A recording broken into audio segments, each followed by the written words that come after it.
Bueno, lo primero, bienvenidos todos a una nueva sesión de Yo Conciencia. Es la primera sesión del año, así que en nombre del comité organizador, que está formado por Marisa Baelo, Teresa Martín Fillón y servidor, os queremos lo primero desear un feliz año. Esperemos que este año podamos seguir disfrutando de la ciencia y ojalá lo único malo que tenga este año sea la rima. Así que bueno, como siempre, empezamos dando las gracias a todas las personas e instituciones que hacen posible que tengamos estas sesiones de ciencia, empezando por el Ayuntamiento de Manzanares y en especial a la Concejalía de Participación Ciudadana, al blog de Cosas con Hoyo, que nos permite tener el archivo audiovisual y la gestión del proyecto, a la librería de Hoyo, que también nos ayuda, al Consejo Superior de Investigaciones Científicas, que es mi casa, y a Antonio Hernando, que además de su ayuda personal nos facilita tener el apoyo de la Real Academia de Ciencias. Por supuesto a todos los ponentes que con sus charlas estupendas hacen que sigamos viniendo aquí a cada sesión, y por encima de todo a vosotros, que sois los que mantenéis vivo el proyecto con vuestra asistencia en cada sesión que tenemos. Para presentar hoy al ponente, pues tenemos la suerte de que una vez más nos acompaña Antonio Hernando, que le conoce muy bien, como ahora veréis. Y bueno, ya que está aquí Antonio, creo que es una buena oportunidad para decir, sabéis que Antonio ha trabajado todavía en la Universidad Complutense, pero tiene reconocimiento en muchas universidades. Es doctor honoris causa por la Universidad de Santander, por la Universidad del País Vasco, y hoy precisamente, con motivo de Santo Tomás de Aquino, patrón de la universidad, ha recibido un nuevo reconocimiento en la Universidad Antonio de Nebrija. Aquí le veis, con el rector, esta mañana, así que bueno, creo que es una buena oportunidad para decirle enhorabuena y muchas gracias por tu ayuda, Antonio, y cuando quieras.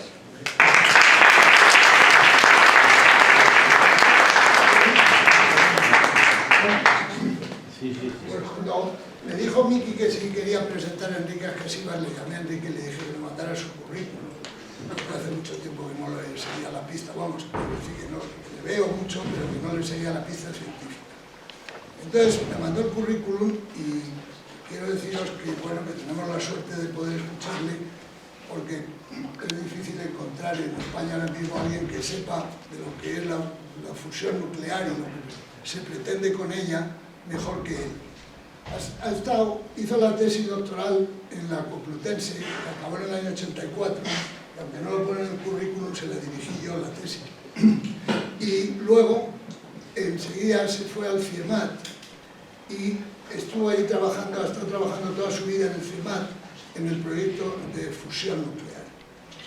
Ha sido miembro de todos los comités internacionales que os podéis imaginar de fusión y ha hecho unas publicaciones importantísimas en fusión nuclear en las revistas más adecuadas para ello y más prestigiosas, como es la revista Nuclear Fusion y Plasma Physics, y tiene un artículo en Nature, que es algo que todos los científicos presumen o pretenden tener, ¿no? Los que lo tienen presumen, y lo que pretenden tener no lo dicen, pero lo pretenden, porque es la revista de más prestigio de física que se puede imaginar. Entonces, no añado más que esto, que tiene todos los méritos. Pero yo especialmente quería hoy, para acabar, decir que lo que más me gratifica de poder presentar a Enrique es que verdaderamente viendo ese currículum da un sentido, por ejemplo, a lo que yo he hecho en mi vida, porque lo que yo me he dedicado es a enseñar, a hacer investigación modestamente, como yo sabía, y lo importante es tener siempre alumnos que sean mejores y más brillantes que uno, porque si no iríamos para atrás como los cangrejos. Es decir, que como en alguna ocasión he repetido, el afán de un profesor bueno, o sea, todos los científicos cobramos poco, pero queremos ser todos Estrellita Castro, los más importantes, los más famosos. Sin embargo, hay una contradicción intrínseca en la labor de enseñanza, y es que tienes que conseguir que el Estrellita Castro sea el siguiente, sean los siguientes. Y esto, y acabo ya, creo que es oportuno en un momento en que el individualismo y todo esto está muy de moda, el hacer hincapié que la ciencia, que es quizá de las cosas más importantes que ha hecho el ser humano, es un fenómeno completamente colectivo. O sea, es un fenómeno colectivo. La individualidad en la ciencia iría a la nada, al vacío, ¿no? Es un fenómeno colectivo, y esto yo creo que en estos momentos conviene que tengamos en mente que parece que lo colectivo y la cohesión social, etcétera, está de modé, pues que en el caso de la ciencia es evidente que es muy importante.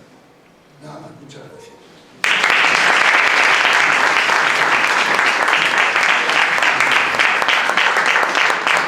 Muchísimas gracias, Antonio. Es una presentación inmerecida totalmente, muy exagerada.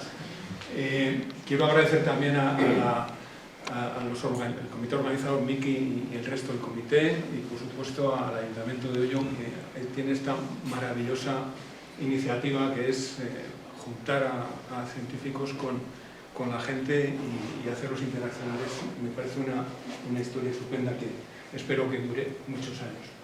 Bueno, como decía Antonio, yo he estado trabajando en el CIEMAT, en el Laboratorio Nacional de Fusión, hasta hace un par de años.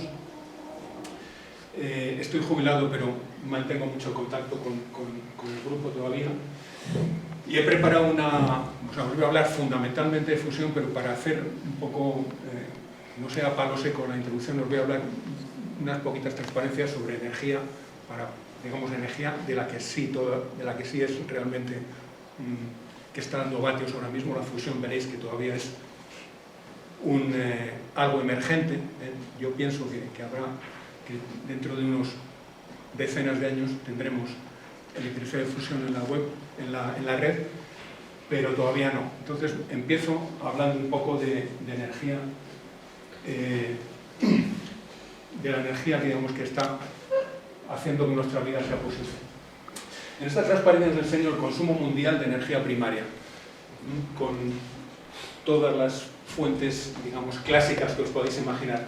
Veis que desde hace muchos siglos hasta la Revolución Industrial, la humanidad solo utilizaba la leña, lo que aquí se llama, de manera un poco cursi, biomasa tradicional.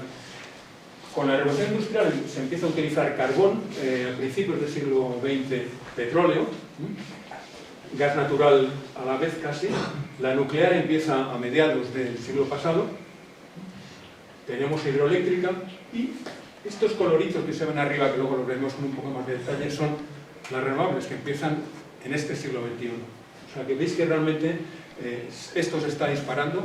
Evidentemente hay una correlación con el aumento de la población mundial, pero aunque las curvas se parecen un poco en forma, la energía per cápita también está subiendo. Esas cifras son descomunales. El teravatio hora, pues el teravatio son 10 a 12 vatios hora, o sea que son 180.000 billones de vatios hora. Bueno, solamente es para daros una idea de qué ocurre también. A medida que que vamos consumiendo energía, a medida que la humanidad va desarrollándose, está subiendo las emisiones globales de gases de efecto invernadero.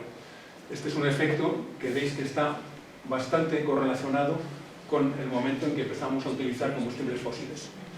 Estas serían las emisiones globales, están medidas en una unidad un poco rara, porque es la que permite comparar unas fuentes de energía primaria con otras, que son esas toneladas de equivalentes de dióxido de carbono, pero bueno, no es relevante. Estas serían las emisiones globales de efecto invernadero del mundo, y aquí pongo, bueno, de manera un poco representativa, pongo China e India, que veis que están subiendo en estos últimos años, digamos en este siglo, mientras que Estados Unidos y Europa empiezan a bajar un poquito sus emisiones. Digamos que países, digamos, con más población y con más que están desarrollándose a tope, como China, por ejemplo, evidentemente van a hacer que esto sea muy difícil que lo paremos a base de reducir emisiones solamente en el primer mundo. El tema este de que estemos poniendo gases de efecto invernadero en la atmósfera está provocando un aumento de la temperatura del planeta. Esto que os pongo aquí es lo que llaman la anomalía de temperatura, sería un poco la diferencia de la temperatura que se mide entre un valor medio, que está tomado pues, a mediados del siglo pasado, en 1950 y el 80, y bueno, hay unas barras de error, pero es muy claro que la temperatura del planeta hay medidas tomadas en tierra, en mar, hay medidas, las medidas de 1800, como os podéis imaginar, estaban hechas con barcos, sobre todo en el mar. A partir de mediados del siglo pasado empezó a haber medidas por satélite mucho más precisas, veis que las barras de error son más pequeñitas y se está aumentando la temperatura. Y a lo mejor os podéis preguntar, bueno, esto tiene que ver ¿cuánto? Con la energía, con el uso que hacemos de la energía. Pues tiene que ver mucho. Yo os pongo en este diagrama cuáles serían las emisiones globales por sector. Fijaos el efecto invernadero. Y veis que la energía es más de un 70%. Luego hay pues, un 25% que sería agricultura, la industria, digamos, las emisiones de la propia industria, no es la electricidad que se utiliza en la industria, eso estaría aquí. De este 73%, pues la mayor parte corresponde a uso de energía en la industria, o sea, un 25%, y luego hay prácticamente un 20% de transporte, un 20% de energía en los edificios. ¿Vale? Bueno, con esta introducción ya voy al esquema de la presentación. Voy a dedicar unos 5 o 8 minutos a ver el panorama de las actuales fuentes de energía. No me voy a meter ni mucho menos en Honduras, de las fósiles, de la fisión nuclear, de las renovables. Y luego voy a ir al cuerpo de la presentación, que sería la energía de fusión nuclear, ese sueño que tenemos desde hace 60 años. Veremos cuál ha sido el camino tan largo que estamos recorriendo, por qué estamos tardando tanto en el camino hacia el reactor de fusión. Nos centraremos en ITER. Un compañero vuestro me preguntaba el otro día por ITER, no sé si está hoy por aquí. Y luego veremos que a pesar de que ITER, bueno, con todos sus retrasos, está yendo hacia adelante, quedan todavía unos retos tecnológicos pendientes de enorme envergadura que creo que os queden muy claras. Esta no es una presentación triunfalista en absoluto. Y por último tengo que decir unas palabras de qué papel ha jugado el CIEMAT y en general el Programa Español de Fusión, que yo creo que es muy relevante, como espero que podáis comprobar. Bueno, los fósiles, digamos, fósiles serían carbón, petróleo, gas.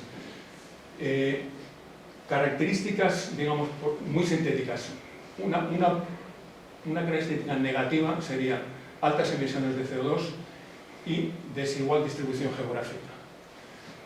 Una ventaja que tiene es la fácil conversión en energía. Es la manera más fácil de producir energía y de hecho este diagrama en el que sería un poco, es muy parecido a lo que os enseñaba al principio, pero está en tanto por ciento, es decir, qué tanto por ciento de cada fuente a lo largo del tiempo. Veis que hasta 1800 esencialmente hemos tenido leña, a partir de ahí empiezan a entrar en el carbón, posteriormente petróleo, gas natural, la nuclear, pues aquí, 1970, 60, 70, 50 por ahí, la hidroeléctrica estaba, y veis en la esquinita esta las renovables, que apenas se están abriendo camino, bueno, llevan 20 años, pero estamos, digamos, a pesar de que os sonará que llevamos 20 años hablando de las emisiones, hablando del efecto invernadero, hablando del calentamiento, de la temperatura de la Tierra y tal, pues todavía las combustibles fósiles generan el 75% de la energía primaria. Si lo ponemos, en lugar de fracción de energía primaria, ponemos electricidad, digamos, ya es, una vez transformamos la energía primaria en algo más sutil, ahí sale un poco mejor parada, o dicho de otra manera, las fósiles ya no juegan un papel tan grande, en vez de ser 75 son solo el 60%. Pero aquí es curioso ver cómo el despegue, pues, por llamarlo de alguna manera, que tienen las renovables a partir de 2000, va acompañado de un pequeño decrecimiento de la participación de la nuclear, cosa que no debería ocurrir. Deberíamos, digamos, bajar los fósiles, pero sin bajar la nuclear para tener menos emisiones, ¿no? ¿Qué ocurre? ¿Por qué es tan difícil cambiar este panorama? Pues es que el mercado de la energía es gigantesco. Tenemos un consumo de petróleo del orden de 100 millones de barriles al día. Eso, puesto en dólares, son 2,7 billones españoles, 2,7 por 10 a la 12 dólares al año. Si consideramos toda la energía, sería del orden de 5 millones al año. Es normal que, vamos, es normal, es entendible que un mercado de esta envergadura no sea fácilmente movible. Y más si veis que entre las empresas, aquí he puesto las 11 empresas que tienen mayores ingresos en el año, en los años 2023 y 2024.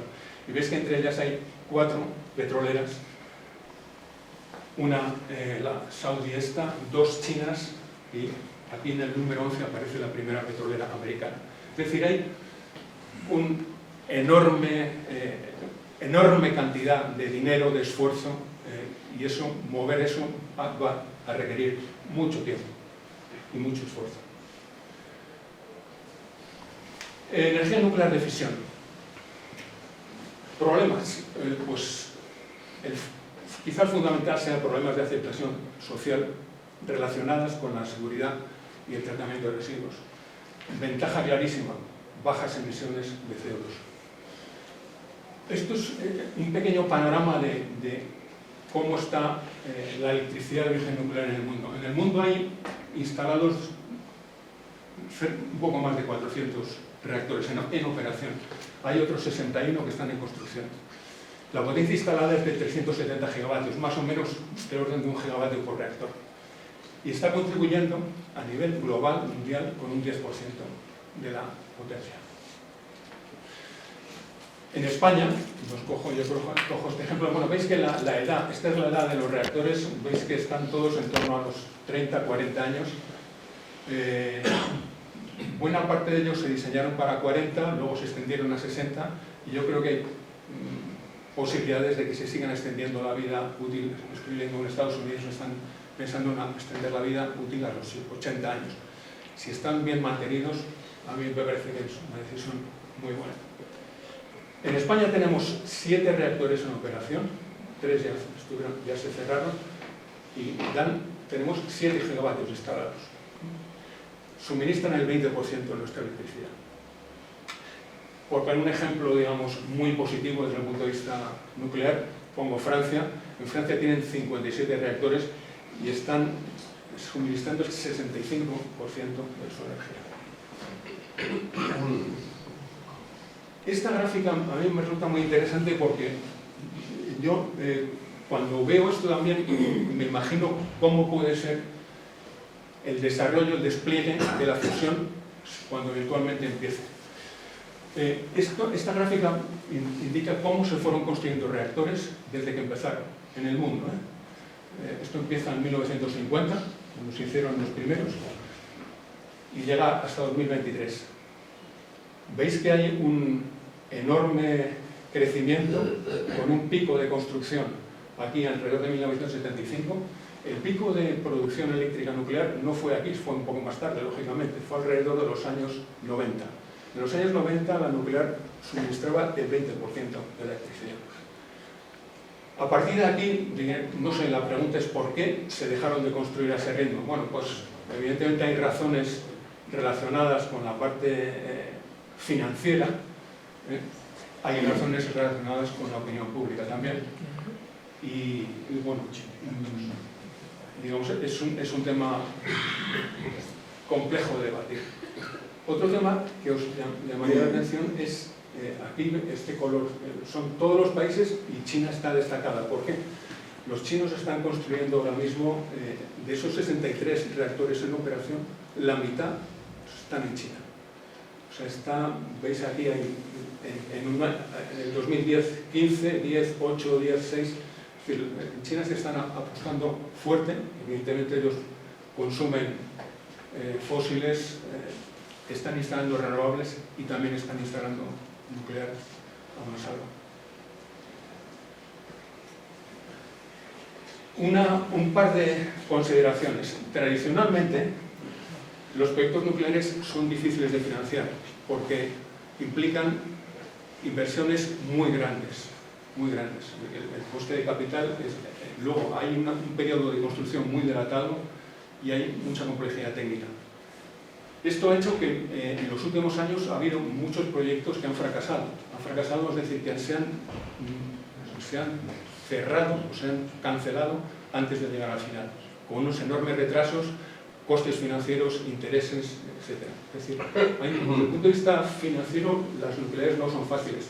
Evidentemente, todo esto se aplica a los reactores de fusión, serán algo muy parecido. Tendrán una problemática muy similar.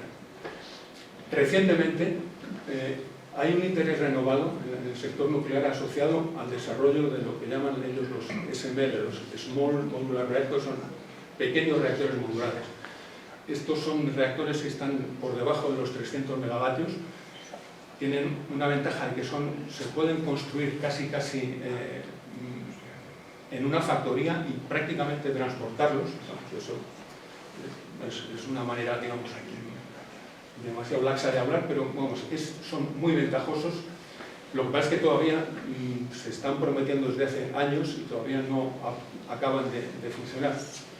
He leído últimamente que se espera que los primeros entren en operación en la década de 2030. Las renovables, su ventaja, bajas emisiones de CO2. Inconveniente, es una generación intermitente. Cuando no tenemos sol o cuando no tenemos viento, dejamos de tener potencia disponible. Este es un poco el crecimiento también mundial. Lo que antes veíais en pequeñito, ahora pues hemos empezado aquí a ponerlo desde 1990 y veis que ya se empiezan a distinguir la eólica, la solar y hay otras renovables ahí. La hidroeléctrica siempre ha estado, bueno, siempre, digamos, desde principios o mediados del siglo XX y bueno, evidentemente es muy interesante, pero tiene una limitación de espacio. Os voy a poner un par de ejemplos relacionados para cómo está España en renovables.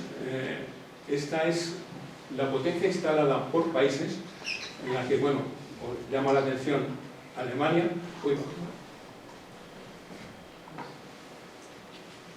Aquí está.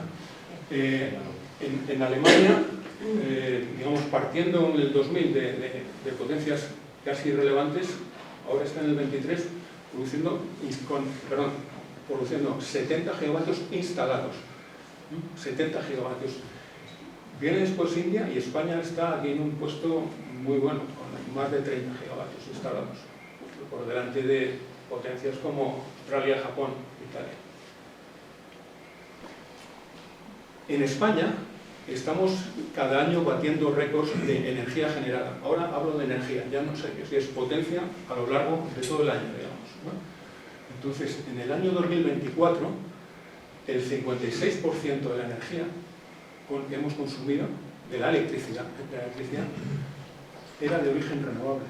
Es una cifra muy relevante. Os pongo este ejemplo en el que veis, este es unos gráficos que, por cierto, los podéis ver cualquiera y en tiempo real, son muy interesantes. Está en Red Eléctrica Española, te dice cómo está siendo en tiempo real la demanda de electricidad en el país. Veis aquí son entre las 10 de la noche y las 2 de la mañana, entonces bueno, pues se ve que aquí hay un valle donde consumimos menos, hay un pico cuando la gente se levanta y empieza a trabajar, hay otro pico cuando la gente llega a casa y se pone a ver la tele o prepara la cena. Este ejemplo lo cogí el otro día, era el 2 de enero de este año. Es un año, un día no especialmente soleado, pero veis que la solar fotovoltaica, aquí en las horas centrales del día, entre las 10 y las 15 horas, está proporcionando una fracción muy importante. Si sumamos aquí la eólica más la fotovoltaica, en ese momento, a las 14 horas, teníamos el 61% de la electricidad generada con renovables. Fósiles 19, nuclear 19. Hay que tener en cuenta que para utilizar las renovables se paga un precio alto, y es que para utilizar del orden de 20, o a lo mejor estamos utilizando aquí, sí, 20 gigavatios, tenemos que tener instalados 87. Sin embargo, la nuclear tiene 7 gigavatios y está suministrando los 7. En ese sentido es muy eficiente. El de fósiles tenemos instalados 37 gigavatios, más o menos son 130 gigavatios, es toda nuestra potencia instalada en el país. Evidentemente, para que las renovables sigan progresando, harán falta, son indispensables sistemas de almacenamiento que permitan durar más allá de unas cuantas horas. Y las renovables, pues claro, tienen también sus pegas, ¿no? Tienen dificultades en su implantación, impactan en otros usos del terreno y paisaje. Esta foto es, bueno, pues si queréis un ejemplo un poco extremo, pero el reciclado de palas, paneles obsoletos, pues bueno, esto no es tampoco gratis. Y quizá más importante, los materiales necesarios para renovables no son especialmente abundantes. Y aquí os pongo, esta ya es la última antes de entrar en la fusión, os pongo cuáles serían los materiales críticos para el desarrollo de las renovables. Aquí, fundamentalmente, bueno, tengo el cobre, es necesario para cualquier sistema energético, para redes de transporte. Pero el material, digamos, el material... perdón. Ahora. Tenemos litio, tierras raras, cobalto, níquel, cobre. Bueno, veis que la producción y sobre todo el procesado de estos materiales críticos está tremendamente concentrado en China. No sé qué dirá Trump de esto, vamos, seguro que se lo ha planteado, por eso Groenlandia y todo eso, ¿no? Es evidentemente tampoco, este es un problema que no es nada fácil de abordar. Bueno, con esto entramos ya en el meollo del asunto, de lo que yo entiendo un poco más. La fusión es uno de los enormes, grandes desafíos tecnológicos y científicos de este siglo XXI. Creo que era Stephen Hawking que le preguntaron cuál sería el hecho para usted más relevante de la física y la tecnología en el siglo XXI. Dijo, sin duda, la energía nuclear de fusión. La energía nuclear, cuando esté funcionando, va a eliminar problemas de proliferación que tiene la nuclear de fisión, distribución geográfica del combustible que tienen los fósiles o las renovables, y desde luego, desde el punto de vista de seguridad y gestión de residuos de larga vida, pues tampoco los tiene. Es una energía masiva y sostenible, pero es al que vamos a dedicar el resto de la charla, es que aún está en fase de demostrar la viabilidad. Llevamos trabajando en esto, la comunidad científica lleva trabajando en esto desde los años 70 más o menos, 60-70, y han pasado casi 60 años y todavía estamos lejos. El proceso de la fusión se podría decir que es el proceso inverso al de la fisión. La fisión, la que está dando, digamos, ahora mismo funcionando en las centrales nucleares de fisión, hay un proceso en el que un neutrón pega a un núcleo muy gordo de uranio y lo rompe en dos y sale una barbaridad de energía, otros neutrones. En la fusión se trata al revés, tenemos que unir, hacer fundirse dos núcleos ligeros. Pongo el ejemplo de deuterio y tritio porque es la reacción, la primera que va a funcionar aquí en la Tierra. Deuterio y tritio, que son isótopos del hidrógeno, sabéis, un isótopo se parecen mucho al hidrógeno, pero son más gordos, ¿no? O sea, el hidrógeno sería solamente un protón, pues si le ponemos un neutrón al lado, desde el punto de vista de la química es casi indistinguible, pero desde el punto de vista de la física es muy distinto, tiene mucha más masa, ¿no? Deuterio más tritio, si conseguimos que esa reacción se dé, para lo cual tampoco es sencillo, hay que darles mucha energía, pues los productos de la reacción son un neutrón con una energía descomunal, estos son 14 megaelectronvoltios, y una partícula alfa, un núcleo de helio, es decir, esto es una partícula cargada que tiene el 20% de la energía total. En ambos casos está basado en la pérdida de masa en la reacción y sabéis que se convierte de esa manera tan eficiente en energía porque va multiplicada por la velocidad de luz al cuadrado. ¿Cuáles son las reacciones de fusión posibles en la Tierra? Pues os pongo esas 4, que son reacciones de deuterio-deuterio, reacciones de deuterio-helio 3, pero en la que nos vamos a fijar más va a ser la reacción de deuterio-tritio que os decía antes. Deuterio-tritio para dar un núcleo de helio y un neutrón. ¿Por qué esta reacción es la más interesante? Pues es aquella en la que no hace falta una temperatura brutal para que se dé. Estas temperaturas son muy altas, estamos hablando de kiloelectronvoltios. Un electronvoltio son del orden de 10.000 grados, o sea, estamos hablando de muchas centenares de millones de grados, pero veis que esto de aquí que pinto es la sección eficaz, sería la probabilidad de que la reacción tenga lugar, y veis que la deuterio-tritio para valores del orden de 20, 30 kiloelectronvoltios empieza a tener ya una probabilidad apreciable. Sin embargo, las de deuterio-deuterio o deuterio-helio 3 habría que ir a temperaturas del orden de 100 kiloelectronvoltios. ¿El problema cuál es? Pues de entrada tenemos un problema muy gordo, es que el tritio es radiactivo. El tritio es radiactivo con vida media muy corta, 12 años.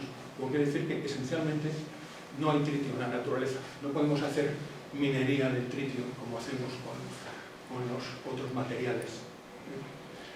Hay que producirlo en el propio proceso. La propia reacción de fusión tiene que ser capaz de regenerar el tritio a medida que se consume, y eso añade una dificultad inviable a este tema. ¿Cómo se produciría ese tritio? Pues haciendo uso del litio. El litio 6 reacciona con neutrón para dar helio y tritio. O sea, tendríamos que meter el ciclo de tritio en el propio proceso de la fusión. Con este cuadro os quiero simplemente poner de relieve lo eficiente que es la reacción de fusión nuclear. Son reacciones nucleares, son mucho más eficientes que las reacciones químicas, digamos. Una reacción típica de combustión, por ejemplo, carbón.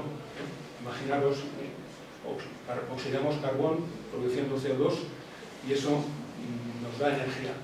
Eso se produce a una temperatura de unos 700 Kelvin y para tener un julio hace falta 3 por 10 a la 7. Con un kilo tenemos 3 por 10 a la 7 julios. La fisión nuclear, la reacción típica, o una de las típicas, uranio rompiéndose en un bario de Newton, el combustible sería óxido de uranio, y hay que enriquecerlo al menos al 3% en uranio 235. La temperatura es de 1000 grados y veis que es brutal, nos da 2 por 10 a la 12 julios por kilogramo.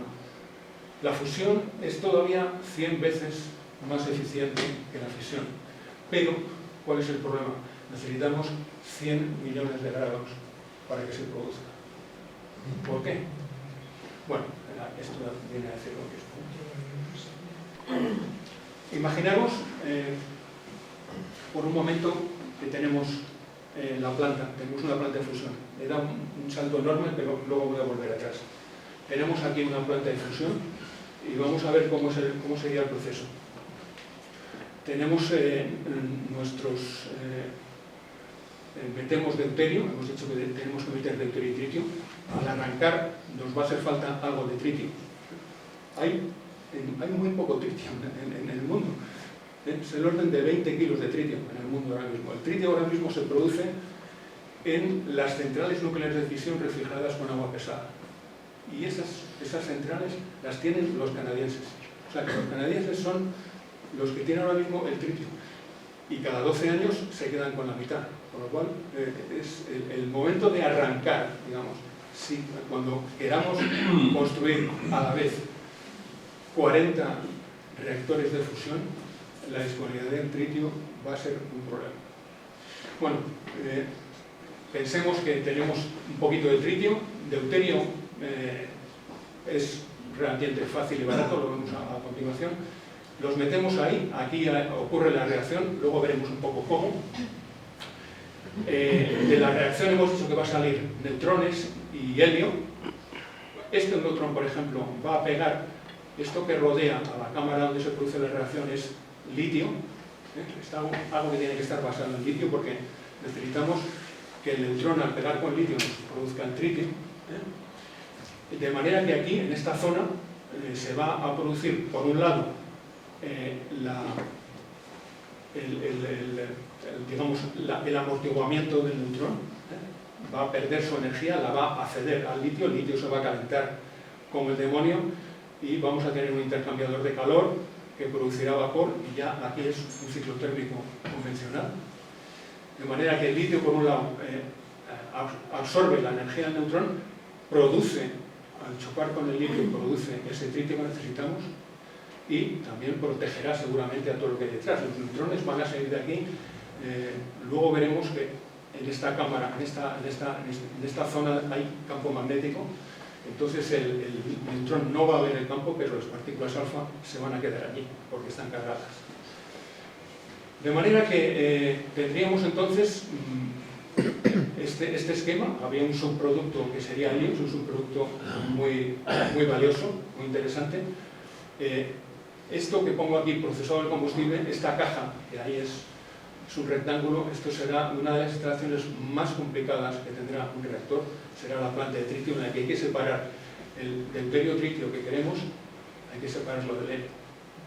Nosotros no queremos que salga ni una miligramo de tritio al exterior. El tritio es muy activo radiológicamente. Vamos a fijarnos un poco en los combustibles. Decíamos que los combustibles en realidad van a ser deuterio y litio, una vez que hayamos arrancado. O sea, para arrancar necesitamos un poquito de tritio. Una vez que tenemos aquello arrancado, los neutrones nos van a producir con el litio el tritio. Luego, deuterio y litio. ¿Qué hay? ¿Cómo estamos con el deuterio? Bueno, es un isótopo minoritario, pero relativamente abundante, del orden de 1/3 de miligramo por litro de agua. El agua, digamos, no es un problema. En el agua que tenemos en el planeta hay deuterio, pues, digamos, se puede decir que es prácticamente inagotable. Y es, pongo aquí, fácil de separar. No es un problema, digamos, muy difícil separar el deuterio del otro. El tritio se va a obtener a partir del litio, con esta reacción. Vuelvo a ponerla en que os digo que es un enorme reto tecnológico el obtener en un reactor el tritio a partir del litio, de manera que el combustible, lo que tendríamos que gastar y reponer sería el litio. El litio viene de sales marinas o de minas de sal terrestres, abundante, está relativamente distribuido por el planeta y hay reservas estimadas en miles de años. Pero un problema, siempre, aquí veis que nos vamos a ir encontrando con problemas durante toda la charla, pero bueno, eso hace que podamos ir trabajando en esto durante muchos años. El litio que se necesita es el litio 6, y el litio 6 es minoritario. Solamente el litio natural tiene del orden de un 7% de litio 6. El resto es litio 7, y el litio 7 no tiene una sección eficaz alta por los neutrones para producir tritio. Por tanto, hay que purificar el litio natural. Este es otro tema, también otra dificultad. Bueno, vamos a centrarnos ahora en la parte, en el cogollo del asunto, en el meollo, que sería qué es lo que está pasando aquí dentro. Cómo producimos la reacción deuterio-tritio en esta cacerola. Vamos a ver qué es esta cacerola.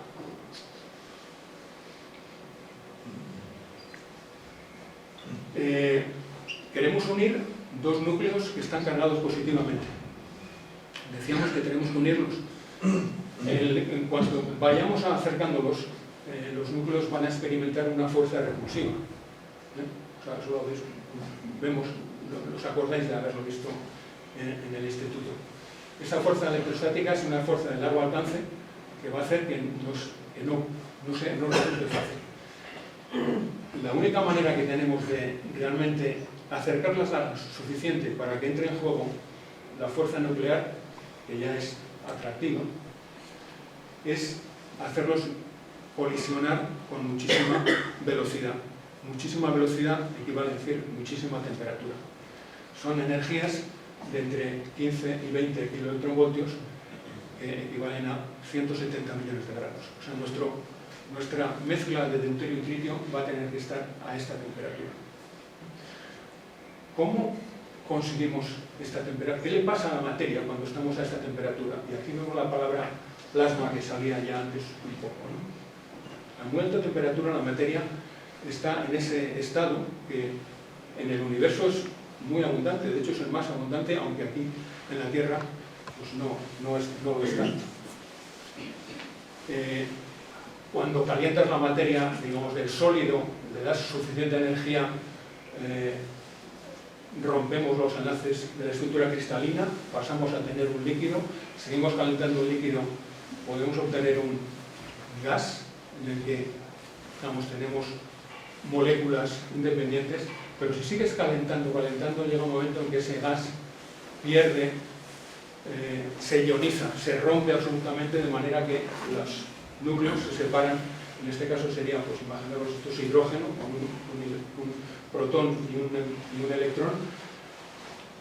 Si le das suficiente energía, acabarían separándose los protones, los electrones, y tendríamos una especie de sopa de partículas cargadas positivas y negativas. Esto es lo que es el plasma. A diferencia del gas, el plasma es un buen conductor eléctrico y por tanto sus partículas se van a ver afectadas por el campo electromagnético. Y vamos a hacer uso de esa propiedad para realmente confinar las partículas y juntarlas, que no se nos vayan y que estén siempre cerquita para que puedan reaccionar.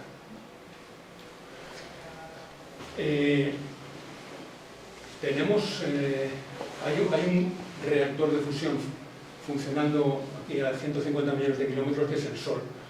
Y de hecho, todas las estrellas y el Sol son reactores de este tipo, en los que las condiciones que se dan en su interior son tan masivas que tienen la presión que hay en su interior, producen las condiciones adecuadas para que se produzca la reacción de fusión.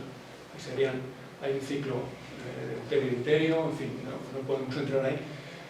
Y sabéis que el Sol está, bueno, es el que nos permite vivir. Está generando, está transformando hidrógeno en helio, pues cientos de toneladas por segundo, y suministrando, radiando toda esa energía que permite que haya vida. Habréis oído quizá también hablar, porque ha habido un experimento muy exitoso hace un par de años, del National Ignition Facility, en el que hablaban de confinamiento inercial. Confinamiento inercial consiste en tener una bolita en la que hay deuterio y tritio y hacer,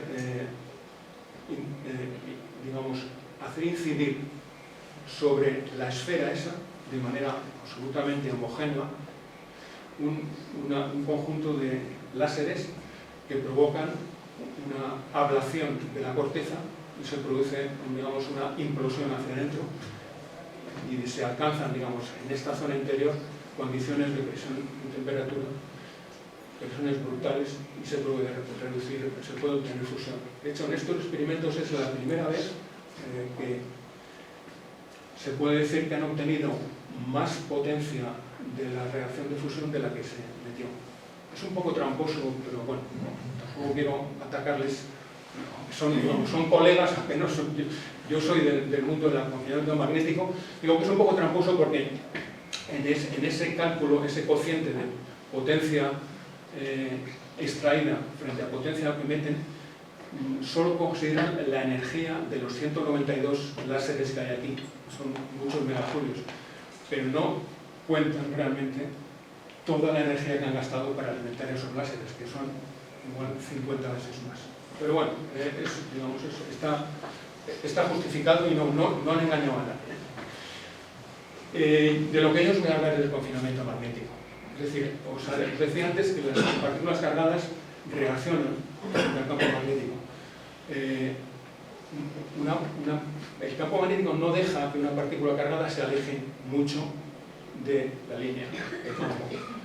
Evidentemente, si la partícula es muy masiva, he pintado, pues, esto sería un protón, esto sería un electrón, realmente no está a escala, la diferencia de masas es del orden de 1900, o sea que, digamos, para un mismo campo magnético, cuanto más intenso, más cerca, mejor va a atrapar a la partícula, y evidentemente cuanto más gordas, cuanto más masa tenga la partícula, más va a poder desviarse de la trayectoria. Digamos, si tenemos un campo magnético suficientemente intenso, vamos a poder hacer que las partículas no se separen mucho de esas líneas de campo.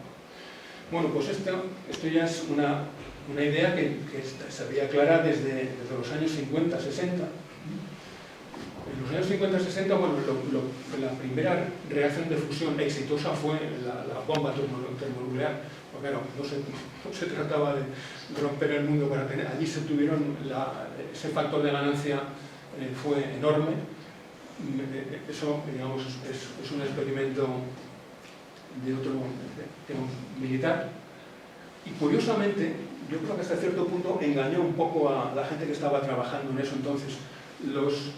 La idea que tenían, con la fisión había pasado algo distinto. O sea, Fermi en el 38 fue capaz de montar allí una pila atómica y sacar vatios, sacar electricidad, sacar energía de la fisión.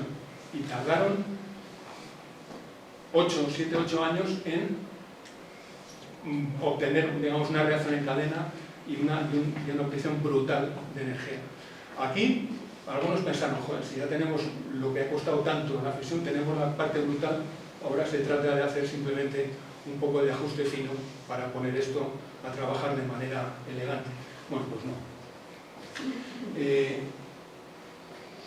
Digo que la idea es, tengamos una línea de campo y las partículas van a estar ahí. Si el campo es muy, muy intenso, pues las partículas se van a quedar pegadas a la línea y las voy a poder llevarlas donde quiera. La primera idea que se ocurre desde luego es cerrar esa línea de campo, porque si la dejo abierta, bueno, las partículas no me van a poder escapar por los lados, ¿no?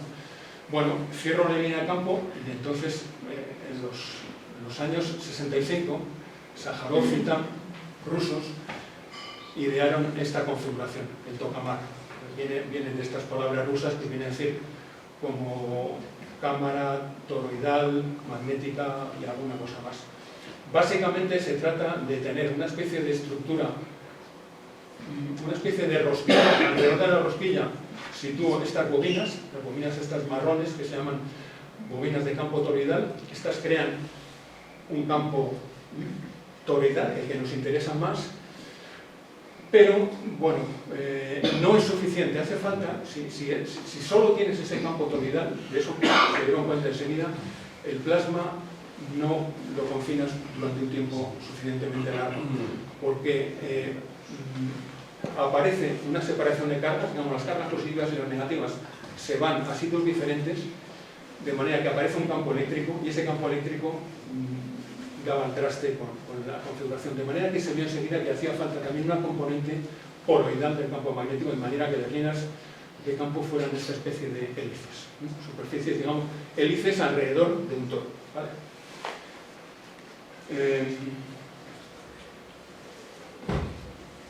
El parámetro que caracteriza el confinamiento es, digamos, la cifra de mérito por la que se mide cómo de bueno es una máquina de estas, es lo que se llama el producto triple. Evidentemente, cuanto más denso sea el plasma y más caliente, mejor, más reacciones de fusión habrá. Pero también hace falta que estén cerca, que estén confinadas, que estén en situación de fusionarse un tiempo suficientemente largo. Luego, esta densidad por la temperatura, por el tiempo de confinamiento, es lo que se llama el producto triple.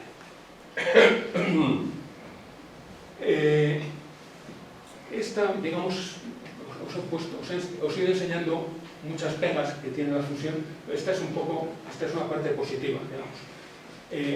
Hemos progresado, la humanidad ha progresado tremendamente en estos 60 años que van del T3. El T3 es el tokamak, este pequeñito que hay aquí abajo, el tokamak ruso, Kurchatov, Moscú, del 67 hasta los experimentos últimos de Dieter en 2023. Estos son escalas logarítmicas, o sea, aquí estoy poniendo la temperatura iónica, la temperatura de los iones, frente al producto triple. Y veis que hay aquí una miríada de máquinas. Cada una de estas máquinas es un experimento complejo, caro. Están, pues hay TFR es francés, ASDEX es alemán, Textor alemán, Torsupra francés, Pellet es americano, TFTR americano, y veis que cada vez han ido acercándose a las condiciones en las que debe haber un reactor. Aquí aparece por primera vez la Q de T igual a 1, la Q es ese factor de ganancia, es decir, por lo menos lo que primero buscamos es que obtengamos tanta energía como metemos. ¿Ven? Eso sería, digamos, lo que llaman el break-even, romper el empate, pero no es suficiente, necesitamos producir mucho más. ¿Y qué se llama ignición? Ignición se llama cuando el estado que se alcanza cuando tú tienes tales condiciones ya de densidad de temperatura que las partículas alfa, esas que hablábamos y que como están cargadas se quedan, que van con menos energía que el neutrón, pero ante todo muy respetable, esas partículas cargadas se quedan dentro y ceden su energía al plasma. Y hay tantas que podemos apagar nuestros sistemas de calentamiento. No voy a hablar hoy de sistemas de calentamiento, es otro melón, ¿no? Puede ser para otra charla si queréis. El plasma se calienta metiéndole radiación electromagnética en una resonante con microondas, o también se calienta metiendo haces de neutros muy energéticos que interaccionan con el plasma. Digamos, inicialmente lo calientas con microondas y luego sobre ese plasma metes energía. Entonces, bueno, llega un momento que las condiciones, la ignición, todavía no hay ninguna máquina que la haya alcanzado. ITER será la primera máquina que llegará, vamos a tener estos parámetros. Y ahí estaremos en las condiciones de un reactor ya.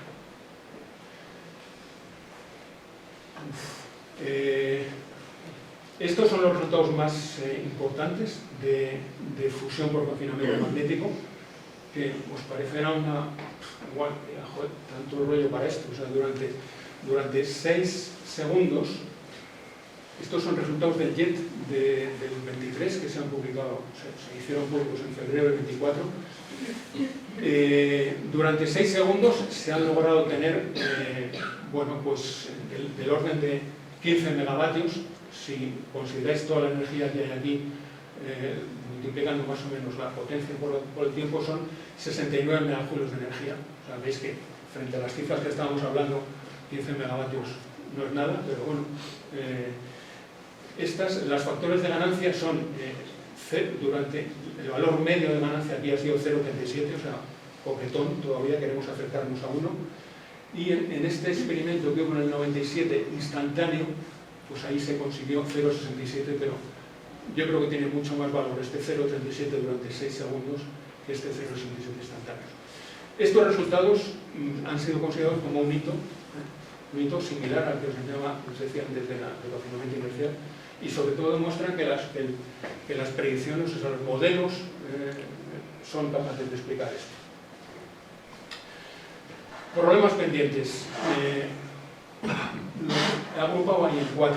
El primero sería demostrar la viabilidad científica. O sea, realmente hasta que no tengamos ITER hecho y produciendo un factor de ganancia decente, no podemos decir que la fusión es viable. Pero no será suficiente, porque ITER no va a dar suficiente información como para diseñar un reactor de demostración. Tenemos que abordar problemas como la autosuficiencia en tritio. Decíamos antes que necesitamos producir el tritio, necesitamos aprender a extraer la potencia en la pared, blindaje, y además necesitamos desarrollar y probar materiales nuevos, materiales que todavía hoy no tenemos. Los materiales, las cerámicas necesarias para producir esta suficiencia en tritio están en desarrollo. Por otro lado, necesitamos materiales, digamos, estructurales, que son los que van a sujetar el chasis del conjunto de la máquina, que tienen que ser resistentes a neutrones de 14 MeV. y que no se nos activen, porque si se activan con los neutrones estamos perdiendo una de las ventajas que decíamos en cuanto al manejo de residuos. Por tanto, nos va a hacer falta una instalación para irradiar materiales con neutrones. Y preguntaréis, pero si no tenemos fusión, ¿de dónde vamos a sacar estos neutrones? Bueno, lo vemos en un ratio. Necesitamos una instalación, digamos, que genere neutrones de otra manera, pero cuyo espectro, o sea, cuya estructura energética sea similar a la de los neutrones de fusión. Y además, si queremos tener un reactor, pues todo esto va a tener que ser en estado estacionario, garantizando seguridad nuclear, con un impacto ambiental aceptable y coste de electricidad competitivo. Bueno, esta realmente es una carta a los Reyes Magos demoledora, porque esto se está trabajando en todo ello y digamos, el primer paso es ITER. ITER está muy al alcance de la mano, pero el resto está todavía, pues, no voy a decir en mantillas, está muy avanzado, pero falta muchísimo todavía. Esto es ITER. ITER, para que veáis un poco, si os fijáis, aquí hay una persona. Esto es una máquina con unas dimensiones descomunales, son del orden de decenas de metros en altura, en diámetro, con una masa de 23.000 toneladas. Ahí dentro caben 830 metros cúbicos de plasma, tiene 1 millón de componentes. Hay 7 socios que lo están desarrollando, Europa, que agrupan más de la mitad de la población mundial: Europa, Japón, China, Rusia, Estados Unidos, Corea del Sur e India. El objetivo básico de ITER, como os decía, es demostrar la viabilidad científica, es decir, si llamamos a ese factor de ganancia, que sería la potencia generada dividido por la inyectada, llamamos Q, pues necesitamos tener Q mayor que 10 durante un tiempo muy relevante, que serían 500 segundos. Esto sería ya ignición. Como os decía antes, no hay ninguna máquina todavía que haya probado la ignición. Y evidentemente un reactor tendrá que estar en ignición. En un reactor no puedes estar gastando la mitad de la energía que sacas en calentar el plasma, porque entonces no es viable. Además de eso, habrá también test tecnológicos, digamos test a escala relevante en materiales y en esos módulos generadores de tritio. Un par de diapositivas, digamos, para ver lo descomunal que es esto. Estas son las bobinas superconductoras, son bobinas de iodio estaño. Cada bobina pesa 370 toneladas, como un bus. Aquí veis, o sea, la foto está impresiona. El equipo que ha desarrollado las bobinas está metido dentro de la bobina. Esta es el área, digamos, el site, el sitio donde está. Está en Cadarache, en el sur de Francia, cerca de Saint-Provence, 42 hectáreas, 39 edificios. Y bueno, ahí os pongo que este es el ITER es un invento no solo científico, es un experimento también político, que explica una parte de lo retrasados que vamos. El gran sobrecoste y el retraso. El coste actual estimado de ITER es de 30.000 millones, más de 30.000 millones de euros. Yo recuerdo hace 15 años o 20, me preguntó Antonio sobre el tema, y yo le hablaba entonces de 5.000 millones. Y esto tendría que estar funcionando. Hace 15 o 20 años pues seguramente hubiéramos dicho que tendría que estar funcionando para 2020. Cuando digo que es un experimento político, es que esto está hecho con contribuciones en especie. O sea, todas esas 7 países, los 7 socios, lo que quieren es tener todos acceso a la tecnología y, por tanto, todos contribuyen bobinas. Se da la paradoja que hay 9 bobinas que vienen de Europa, 9 bobinas que vienen de Japón. Con el nivel de complejidad, pues ha habido algún problema de desajuste. El cronograma actualizado, el inicio de la operación científica de ITER, actualizado, digamos, esto es de diciembre, o sea, todavía no tenemos retrasos sobre esto. 2034 tendremos los primeros plasmas, el inicio de la operación científica, y la primera operación ya relevante, es decir, metiendo deuterio y tritio y obteniendo neutrones, se va a retrasar hasta 2039. Hablamos antes de estado estacionario, o sea, los tokamaks tienen un problema. O sea, pues, bueno, un problema es un poco esencial. Los tokamaks son pulsados, o sea, necesitamos inducir una corriente en el plasma para tener ese campo polaridad, y la inducción de corriente necesita variación de flujo. Variación de flujo implica campo alterno, ¿no? Esto lo solventa otra configuración que son los primos de los tokamaks. Precisamente en el laboratorio nuestro de CIEMAT, en el Laboratorio Nacional de Fusión, lo que operamos es un estelerito. Los esteleritos son inherentemente estacionarios porque la configuración magnética no requiere que haya inducción de corriente en el plasma. Se crea con bobinas externas. Ahora, veis que el precio es que las bobinas externas no son planas, son elaboradas con formas difíciles, no son caprichosas ni mucho menos, pero son difíciles de obtener. Y desde el punto de vista de construcción es más complicado.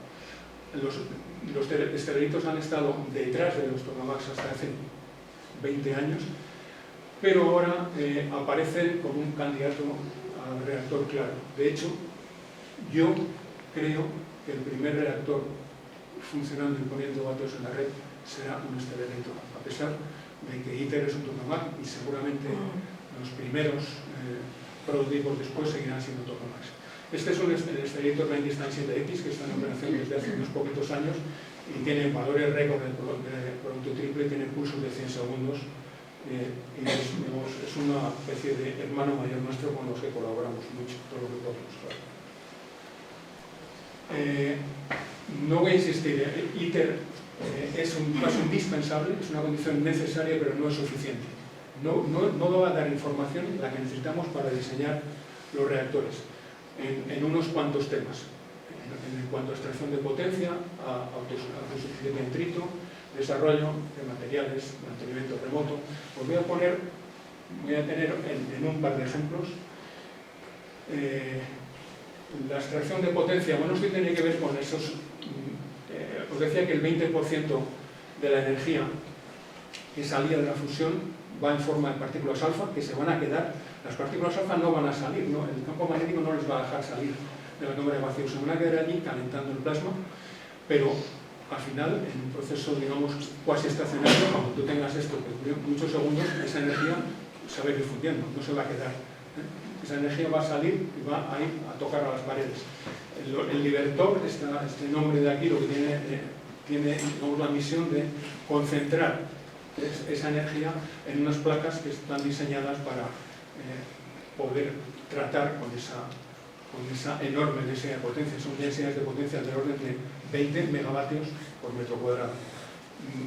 Similares o superiores a las que experimenta un objeto cuando entra, un objeto planetario que entra en la órbita terrestre. Estos serían los módulos, digamos, que recubren a la cámara. Dentro de la cámara de vacío, la primera envoltura, estaría aquí la primera pared sería los primeros, digamos, centímetros. Luego detrás, toda esta estructura con forma modular es lo que se llama la envoltura reproductora, en inglés breeding blanket. Es el sitio donde se produce la interacción entre el neutrón y el líquido para producir el tritio. Y luego está la cámara de vacío aquí fuera. Bueno, pues esta estructura, digamos, este recubrimiento es vital. Por un lado, captura la energía de los neutrones y es el que nos va a permitir producir electricidad con esa energía.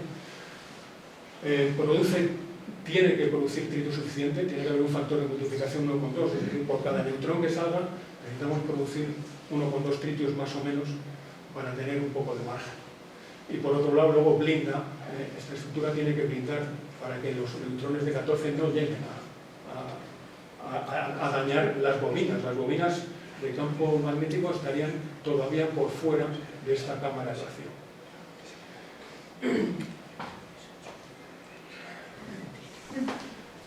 Bueno, hay que investigar en materiales y para investigar en materiales, como os decía, hay que desarrollar materiales que todavía no tenemos y es indispensable que tengamos una fuente de neutrones. Esos neutrones tienen que ser similares a los de fusión. Por tanto, vamos a necesitar una instalación, la jerga esto es IFMIF, que es instalación de irradiación de materiales de fusión. Y esta es una máquina tan compleja que se ha hecho una primera fase, digamos, a nivel un poco más pequeño, que se llama DONES. DONES es la abreviatura de Demo Oriented Neutron Source, la fuente de neutrones orientada a demo. Bueno, esta máquina se va a instalar en Granada. Se ha iniciado su construcción, quizá hayáis oído hablar de DONES en algún caso, y este es el principio de funcionamiento. Tendríamos un acelerador de deuterones a energía grande y con una corriente. Si los que trabajéis en aceleradores, esta corriente es lo que más os va a chocar. Son 5 megavatios de potencia. Estos deuterones muy energéticos se les hace chocar sobre un blanco de litio que no está fijo. Esto es una especie de lazo, y ahí tenemos un chorro de litio con una forma un poco de cinta. El litio con los deuterones produce neutrones. Esos neutrones tienen un espectro de energía muy parecido a los de 14 medios de difusión. Y esos neutrones se utilizan para, en unos volúmenes aquí, poner unas cuantas muestras. Estos volúmenes son muy pequeños porque queremos tener fluencias de neutrones muy grandes, de 10 a la 14 neutrones por centímetro cuadrado por segundo. Por tanto, estos volúmenes son del orden de un par de litros. O sea, hay que ingeniárselas, y luego esta máquina tiene que funcionar en continuo, porque claro, con estos neutrones están produciendo entre 20 y 50 dPa. dPa es una medida de daño por radiación. Necesitamos que la temperatura esté constante, sí. Y bueno, seguridad, bueno, desde el punto de seguridad no tendremos problemas, emisiones y residuos tampoco, pero el coste de construcción y operación será determinante para ver cómo se pone en servicio esto, digamos, en la segunda mitad de este siglo. Tendrá competidores en un escenario de bajas emisiones que serán la fisión y las renovables, y evidentemente, si no es competitiva, no despegará. Esta es la hoja de ruta, ITER más DONES llegando a demo. Demo, bueno, si ITER, digamos, es para el año 39 a empezar, demo no se espera que esté antes del 2050-2060, pero demo ya va a ser una máquina que va a generar electricidad neta y se va a meter en la red, ¿vale? Y va a ser autosuficiente en tritio, va a estar funcionando 24, es decir, esto va a ser un pequeño reactor. Bueno, 500 megavatios no está mal.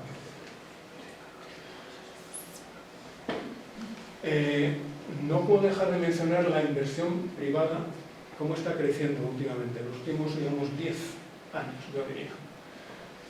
Esto es un diagrama en el que aquí tenemos años, y aquí estas ramas que van saliendo son empresas privadas que van naciendo.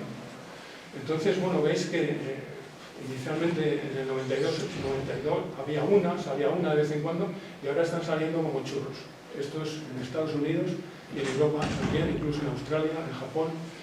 En el último año se han invertido 7.000 millones, 7.000 es la inversión acumulada, y en la del último año es 900 millones de euros.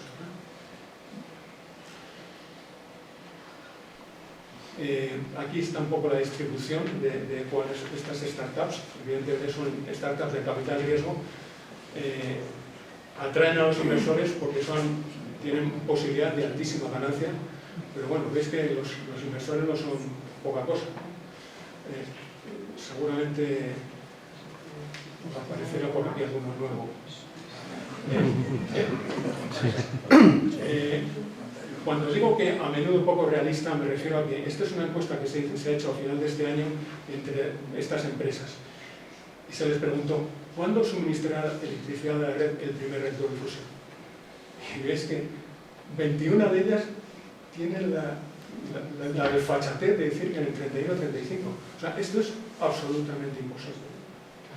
Absolutamente imposible. Pero bueno, ellos están desarrollando, están recogiendo inversión, están avanzando. O sea, las configuraciones son distintas, algunos están especializando en superconductores de alta temperatura. O sea, evidentemente es muy bueno para el programa mundial de fusión que haya esta movida, pero no hay que hacer caso a las previsiones que tienen.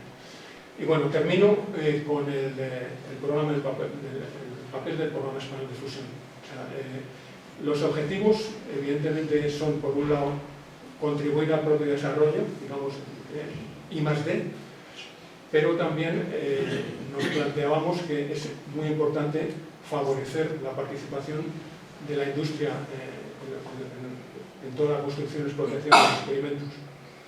Bueno, yo creo que se puede decir que ha sido muy exitoso, está siendo muy exitoso, y os pongo solamente dos ejemplos.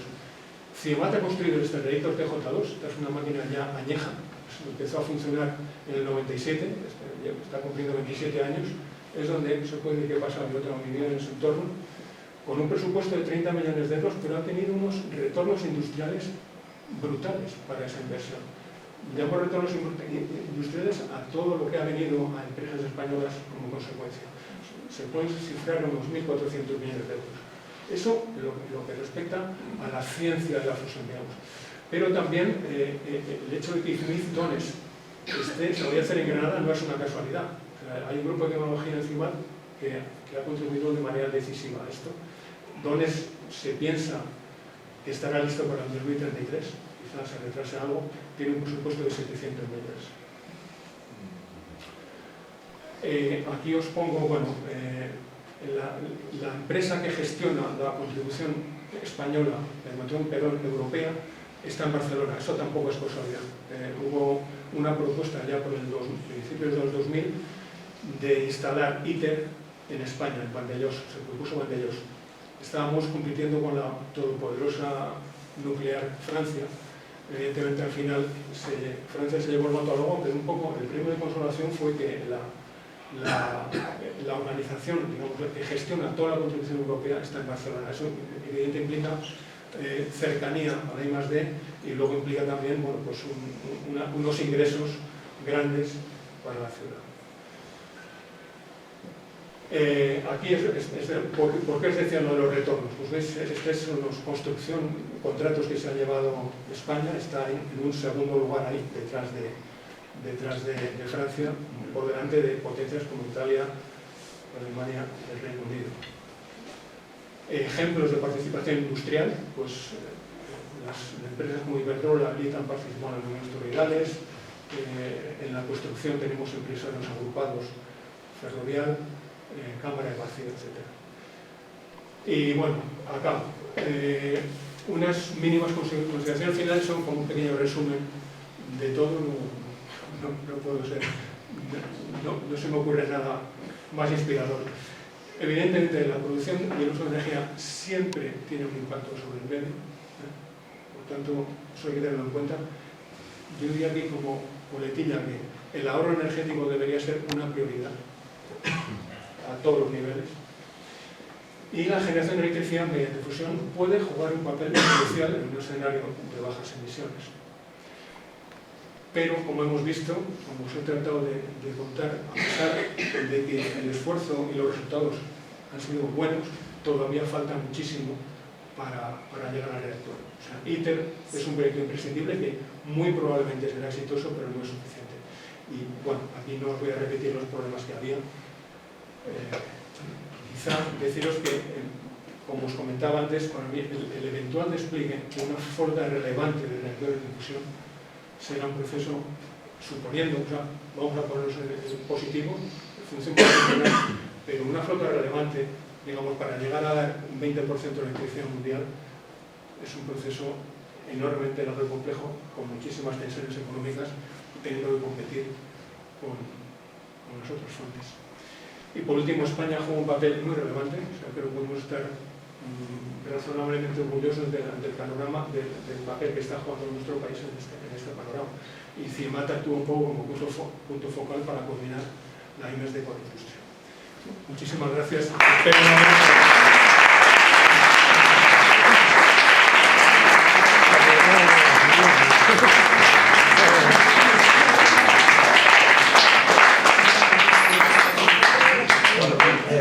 Muchísimas gracias por esta charla tan interesante y a la vez tan realista sobre todas las dificultades que quedan por resolver. Aquí ya sabéis que tenemos que terminar un poco antes, así que tenemos tiempo para un par de preguntas Luego se puede seguir interaccionando con el ponente mientras tomamos el ágape. Así que, por favor, como siempre os digo y nunca me hacéis caso, preguntas cortas, respuestas breves y no establecer diálogos, que para eso tenemos el acto social posterior. ¿Sí? Mira, el ITER ha ido acumulando muchos retrasos por todos los países que están... No solo, también ha habido problemas técnicos. Sí, políticos. Entonces, hay noticias actuales que nos dan un poco de esperanza, porque la empresa privada, todas esas empresas que están ahí acompañando, e incluso otros países como China, que están, salen noticias como que se ha mantenido el estado de fusión estable durante 1066 segundos. Ha salido una noticia ahora. Sí. Y el plasma durante más de una semana. Entonces, si esto es una cadena que una vez que se inicia, ella produce suficiente energía para mantenerse, ¿qué diferencia? No produce energía, no te interrumpo. ¿Qué nos falta para llegar a ese límite o a ese estado? Porque claro, esto hace unos años se producía una noticia de esta, pero de cierto al viento, y ahora parece que cada día es un logro.